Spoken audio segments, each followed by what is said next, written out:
오늘 정부가 실내 마스크 착용 의무를 권고로 전환해 간다는 방침을 밝혔습니다. 다만 관련 기준은 제시했지만 구체적인 시점에 대한 얘기는 없었죠. 또 국회가 어제 윤석열 정부의 첫 예산안 합의를 극적으로 타결했다는 속보 정치부회의 중간에 저희가 전해드렸는데요. 오늘 밤 10시 본회의를 열고 합의 예산안을 통과시킬 예정입니다. 대통령실은 조금 전 힘에 밀려 민생 예산이 퇴색됐다며 아쉬움도 표했는데 관련 소식을 백다혜 반장이 정리했습니다. 5시 하면 다정회, 정의원분들의 뉴스 큐레이터 울체커를 대신하고 있는 소통반장 백반장입니다. 오늘 하루 놓치지 말아야 할 뉴스들을 전해드리는 뉴스픽5 바로 시작하겠습니다. 네, 오늘 준비한 소식들 함께 살펴보겠습니다. 네, 먼저 단계적 해제, 역대급 지각, 성탄 한파, 무기 밀매 그리고 300만 원 배상입니다. 오늘 정부가 실내 마스크 착용 의무 조정 기준을 발표했습니다. 방역 부담이 완화되는 시점에 2단계로 나눠서 충격을 완화하고 실내 마스크 해제를 연착륙시키겠다는 계획인데요. 해제 시점은 구체적으로 밝히지 않았고 기준을 제시하는 데 그쳤습니다. 마스크 착용 의무 완화 시기를 판단하기 위한 기준은 첫째, 환자 발생 안정화, 둘째, 위중증 환자와 사망자 발생 감소, 셋째, 안정적 의료 대응 역량, 넷째, 고위험군 면역 획득 등 4가지입니다. 이 4가지 기준 중 2가지 이상이 충족될 경우 중대본 논의를 거쳐 시행 시기를 결정하겠습니다.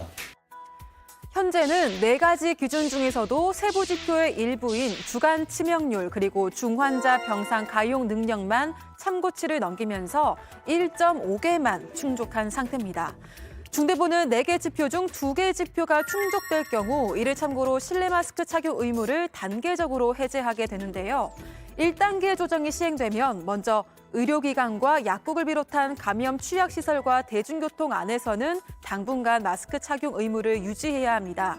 그 외에 학교와 마트 등에서는 의무는 아니지만 자발적으로 마스크를 착용할 수 있도록 권고로 전환되는데요. 2단계 조정 시에는 착용 의무가 유지되는 공간에서도 의무가 해제됩니다. 필요한 상황에만 마스크 착용이 권고되는 방역수칙 생활화로 바뀌게 되는데요. 방역당국은 최근 확산세를 감안해서 특정 시점을 제시하지는 않았습니다. 당연히 가야 할 일이라고 하면서도 실내 마스크 착용 의무 해제에 대해서 다소 신중한 모습을 보였던 정기석 국가감염병 위기대응 자문위원장은 시기를 특정하는 것에 대해서 우려를 표했습니다. 마스크 의무를 해제하면 분명히 환자는 늘게 돼 있습니다. 겨울철에 환자는 안 그래도 늘고 있는데 마스크를 벗었을 때 또 선의의 피해자가 생기는 겁니다. 그 피해자는 사회적 약자, 경제적 약자, 건강 취약자입니다. 그건 뭐 불보듯 뻔합니다. 그렇겠죠. 혹은 한 달 내지 2달을 못 참아서 자꾸 그렇게 재촉하는 것은 저는 민주시민이 아니다 생각이. 당초 정부는 실내 마스크 의무 해제 시기를 겨울철 제유행이 지나는 내년 3월 이후일 거라고 밝혔는데요. 하지만 일부 지자체장들이 자체 의무 해제 방침을 밝히면서 그 시점을 내년 1월로 언급해왔죠. 이후 정치권도 가세하면서 논의 시점이 앞당겨진 겁니다.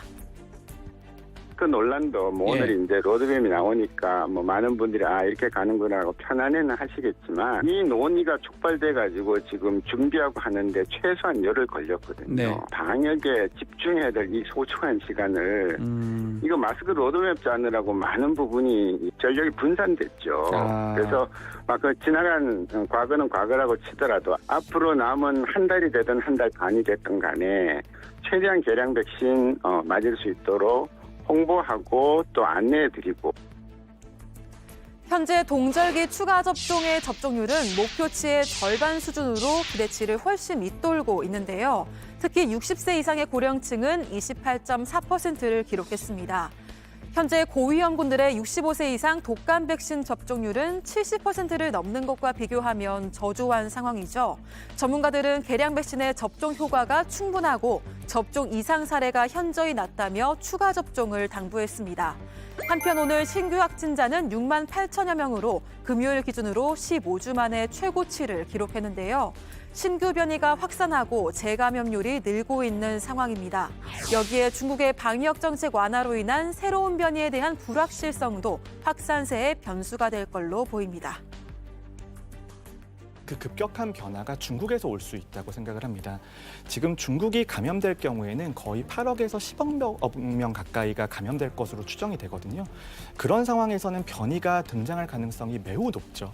그런데 그 변이에 대한 정보를 과연 중국이 투명하게 공개할 것인가가 가장 우려가 되는 부분입니다. 네, 두 번째 픽은 역대급 지각입니다.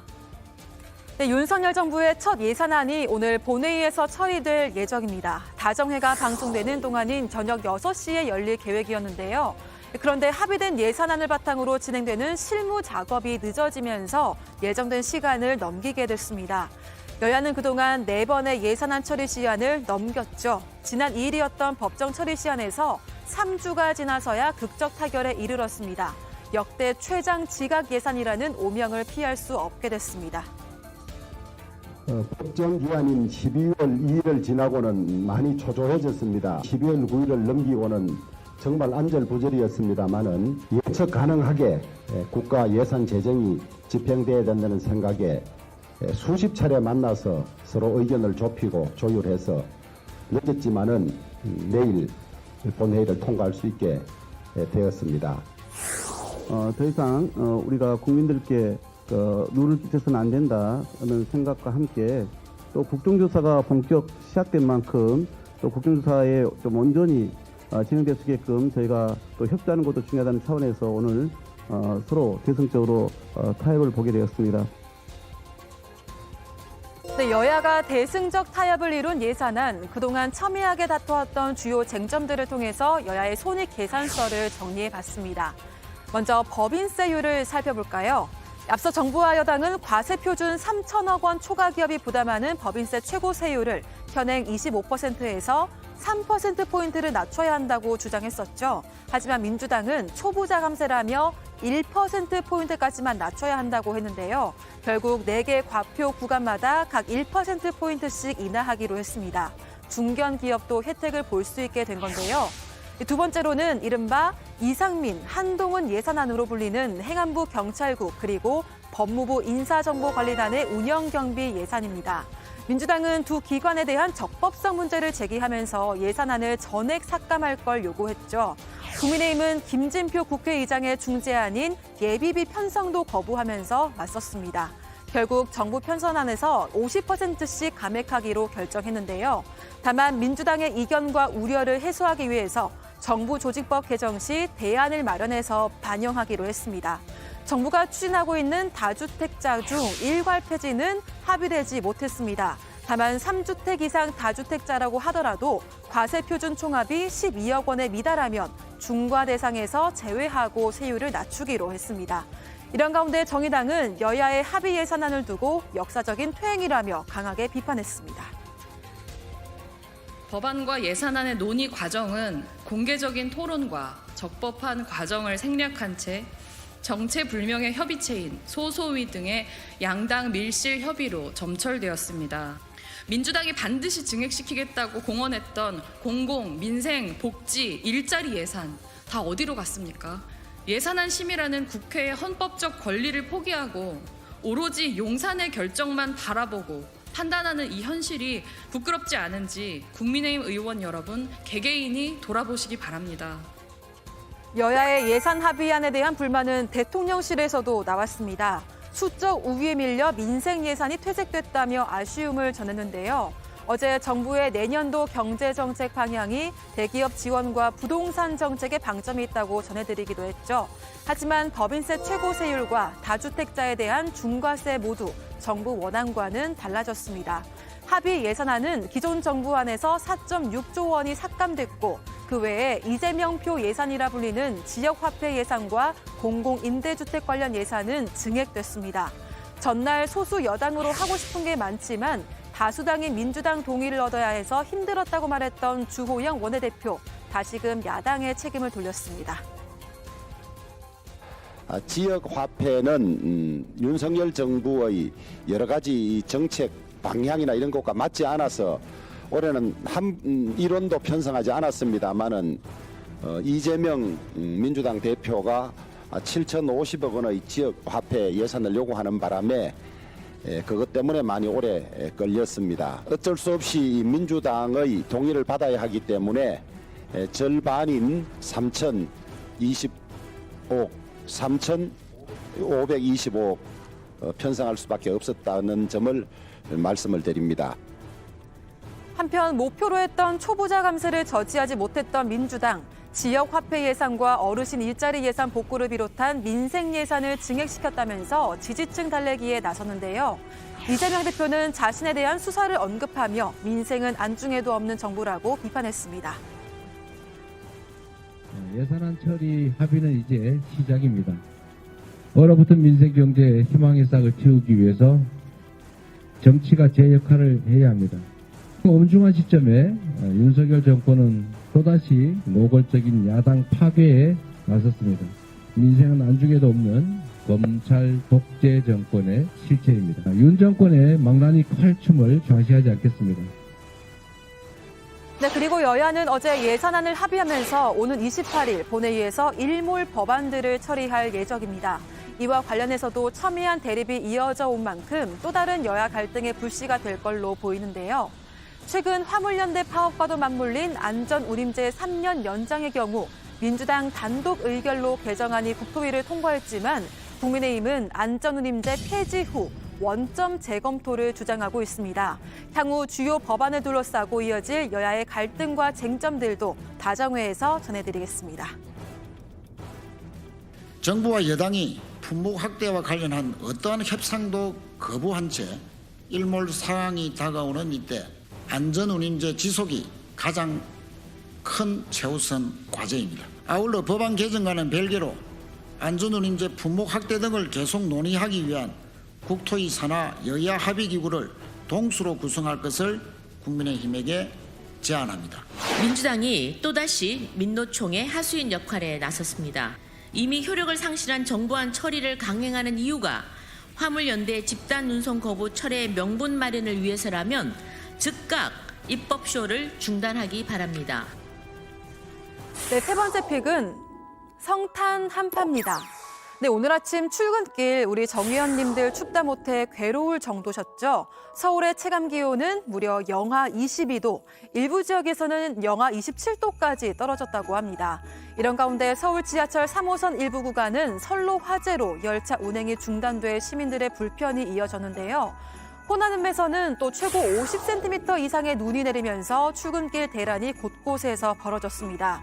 충청과 호남, 제주에 내리는 이번 눈 폭탄은 24일 크리스마스 이브까지 이어질 것으로 보이는데요.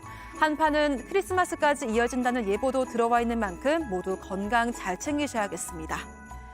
네, 다음 픽 보겠습니다. 네, 무기 밀매입니다. 푸틴의 투견으로 불리는 예브게니 프리고진이 수장을 맡고 있는 러시아 용병 회사죠. 와그너 그룹에 북한이 로켓과 미사일 등을 판매한 사실을 확인했다고 미국 백악관이 밝혔습니다. 지난달 첫 거래를 마쳤고 추가 거래도 우려되는 상황이라는 건데요. 와그너 그룹이 2014년 이후에는 우크라이나 동부 지역에서 친러시아 민병대로 활동 중이라서 더 문제입니다. 미국은 유엔 안보리의 결의 위반 문제를 제기하는 등 대북 압박을 이어나갈 방침입니다.